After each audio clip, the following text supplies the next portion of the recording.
What is up, YouTube? This is the Working Investor. In this video, we're going to talk about the sickness and the scam of working as a slave to your slave master.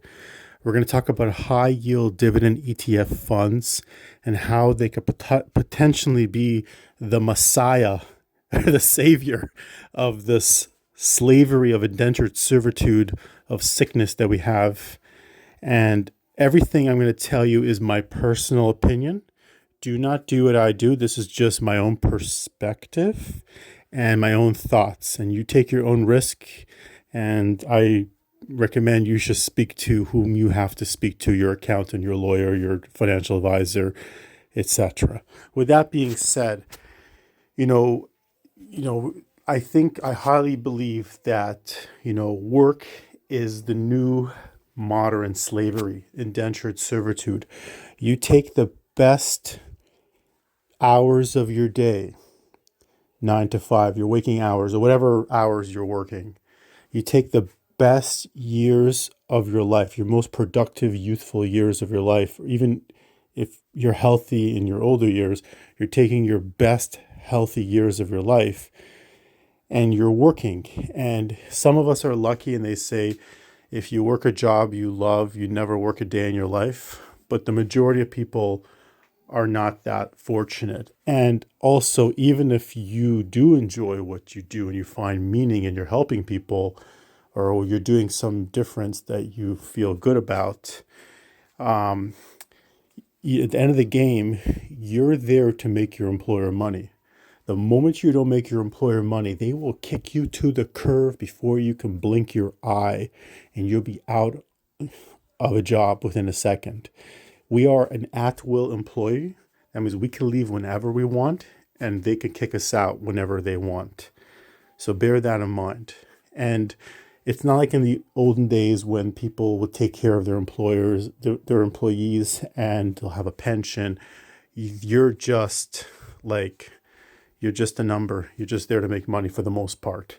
So I say that, in my opinion, by living in consumer debt, paycheck to paycheck, being 100 dependent on your earned income from hand to mouth, every single paycheck, you are 100% in indentured servitude.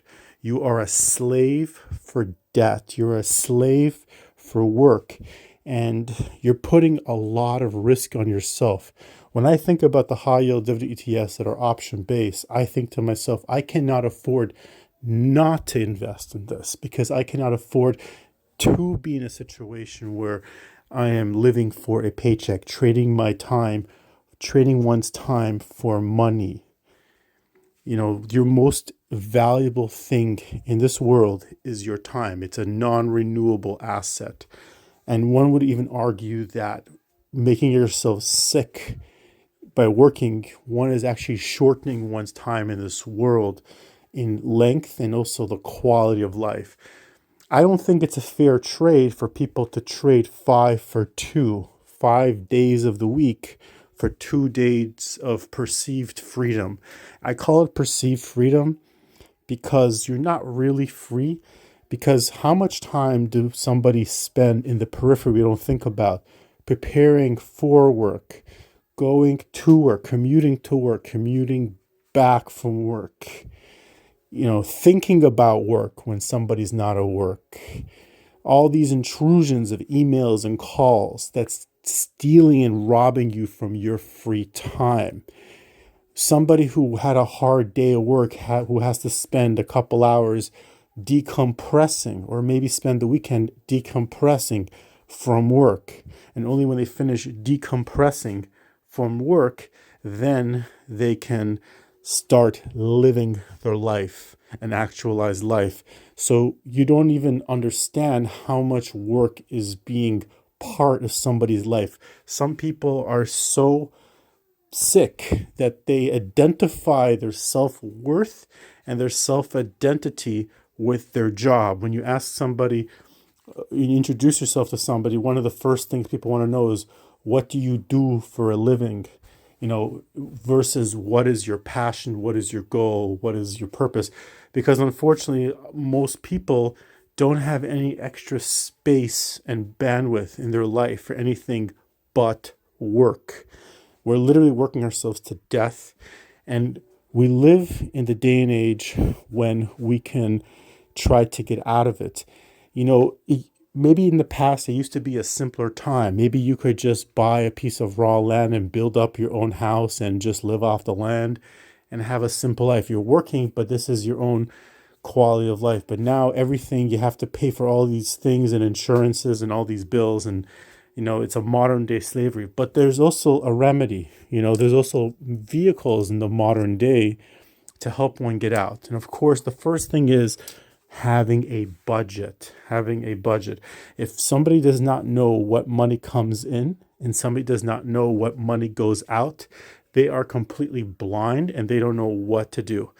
With that being said, we're going to talk about the objective of how I'm looking at high yield income, high yield dividend ETFs that are option based ETFs for the most part, and how I'm going to give you a scenario, not this hypothetical jargon, but it's something really practical that I'm thinking about, how to get out of it. Now, when I talk about being free, I'm not talking about quitting completely.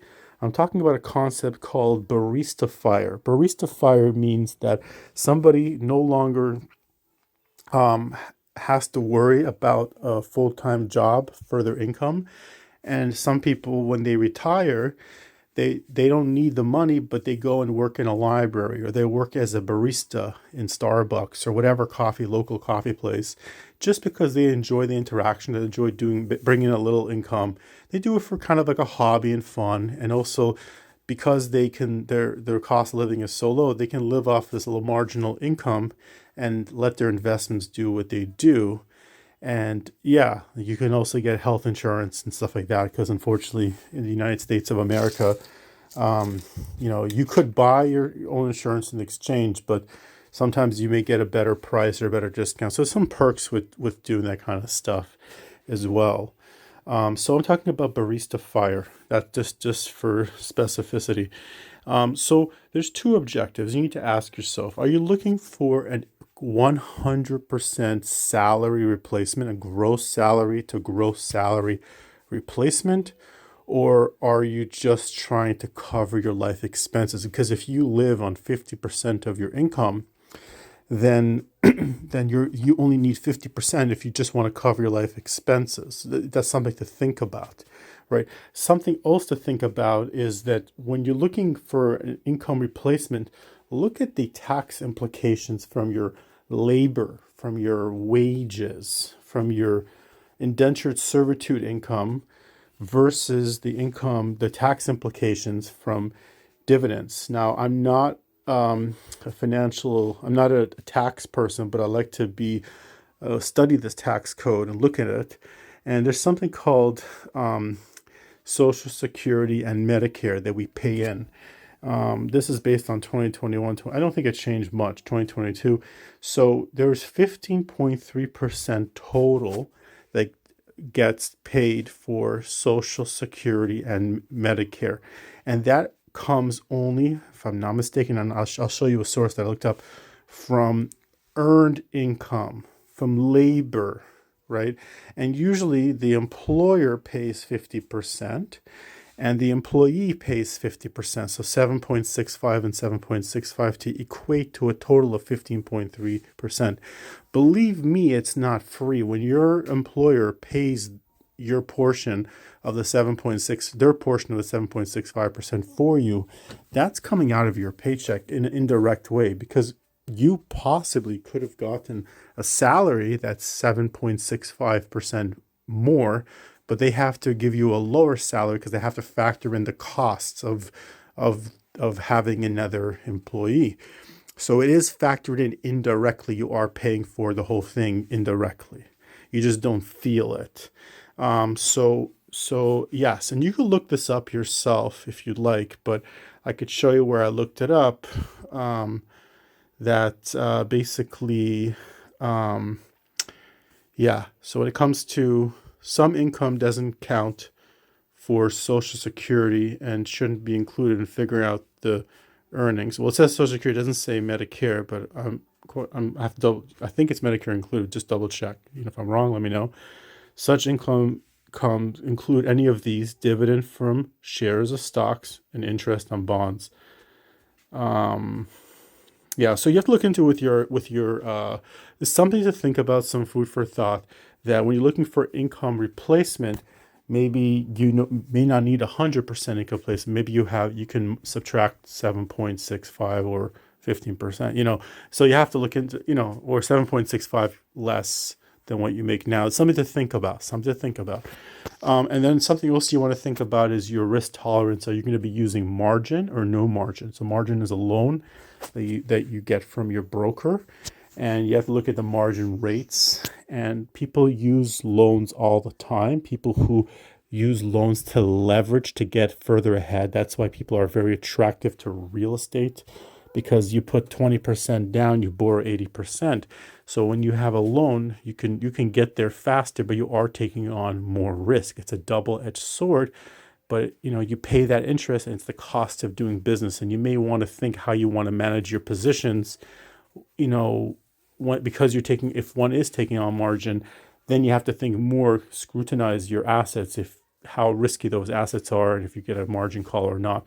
So that's something to think about. And then you also, I emphasize this a lot, because some people say, oh, let's say, the average salary, I looked it up, United States is somewhere between 80, I'm talking about household salary, not individual salary, around $80,000, let's say, maybe 85, I don't know, with inflation. So people think, oh, once I've achieved $80,000 in dividends, I'm whoopee-doo, I'm ready to roll. But no, I think it's important to give somebody, I would even say, a 50% buffer. So if your goal is to make $80,000 to complete income replacement, even if you don't factor in that you don't have to worry about the 7.65% extra tax that you would be paying through Social Security, then you do have to factor in also your like 50% more. So it's probably safer to maybe get 120,000 a year, and then you at least have 40 grand to reinvest. A lot of times with these high yield dividend ETFs, you may not have a consistent payment. Nothing is promised at all. And when you can look at the prospectuses, I don't think any of them that I've seen, that I've come across so far, have promised it's going to be a certain amount. And if they don't make money, they can't give you money in general. So you want, and because they're option-based income products, the implied volatility is, the environment of the volatility equates to higher premium, which equates to higher dividends. But if the market condition changes, if we go from a bearish to bullish or bullish to bearish market, things can change. So you want to give yourself some buffer, because the last thing you want to do is quit or decrease your hours, and all of a sudden you're back to square one. So you want to make sure that you give yourself, I would even say, even a 50% buffer. I mean, I would talk about taxes, but I'm talking about gross income to gross income. I'm just like at your work, you take off taxes, you deduct taxes from your paychecks, or you factor that into the same thing as well. You want to factor in the taxes, and you want to speak to your accountant. It's good to put away some taxes. You should put away taxes so you don't get in big trouble at the end of the year. So let's say scenario number one. We're just going to do one scenario for today. I don't want this video to be too long. Let's say your yield on cost is about 50%. So let's say you have a basket of very high dividend ETFs and some very low, some mid-range, whatever. Let's say it's 50%, and you're not using any margin at all. So you're not taking the risk from margin. So in this case scenario, you want to, you want to grow you want to have 3 times your annual income saved up. So as soon as you save, and I put here grow, because you may get there faster as you save and invest, and you could compound it. You need to grow it to 3 times your income. So let's say if your income is 100K for the family, you want to grow that to 300K. And then that, if it's a 50% return, it's very simple. If you have a 100% return, then you need 1 times your income. If you have a 50% return, you need 2 times your income. But if you want to give yourself that little bit of buffer, then you need 3 times your income if you want to give yourself some of that buffer. So yeah, you want to give yourself at least 300,000. And then on top of that extra buffer that you're giving to allow for market changes, this is barista fire. So you also, the idea is with this objective is to go change to some more relaxed type of job that you enjoy, that still brings in some income, that you could live off that, so you don't have independent of your income-based ETFs, or scale your hours down to part-time. It's like, it's so it's not, I don't think it's a good trade to trade 5 for 2. You shouldn't trade 5 good days of the week for 2 days of the week. How about 2 for 5? Why don't you trade 2 days of the week, or 3 days, or 3 for 4?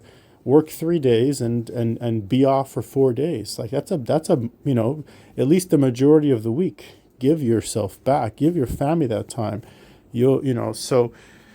So that's a better way of life, quality of life, and people, and employers will be happier to have workers, honestly, that are not dependent on the income, because the employers that aren't who are not dependent on income are actually more genuine if they're working, because they truly enjoy being there. They do not need the money.